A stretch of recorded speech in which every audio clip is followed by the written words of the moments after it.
So we're moving by the end of the month. It's pretty quick.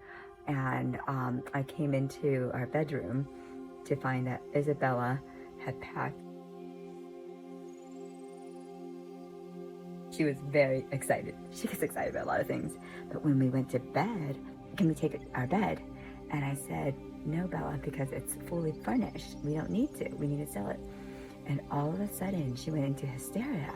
And then she didn't want to move anymore. And she got scared because she said that a lot of the moves that she's done has been a bad experience.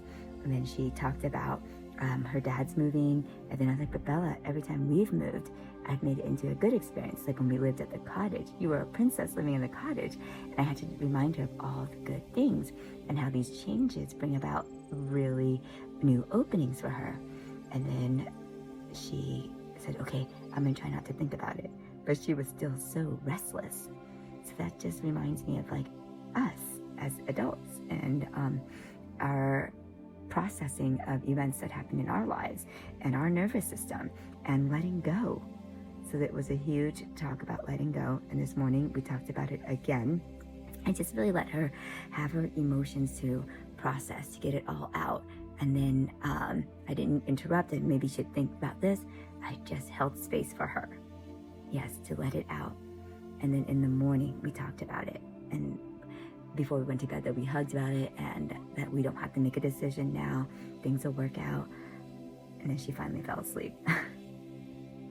And so I've been just clearing things along the way and parting with it, thanking it, and then think about all the times that I've moved, how it's a purge, and although I like it, there is still a part that's missing in a grieving process.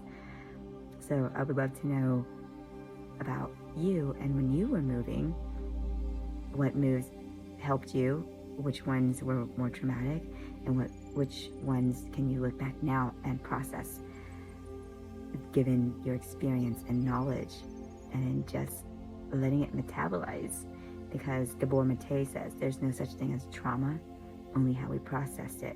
And maybe back then you didn't have the tools to process it, but you can go back now and do it and heal that inner child and then walk free from it, starting fresh and new and looking at the possibilities and the opportunities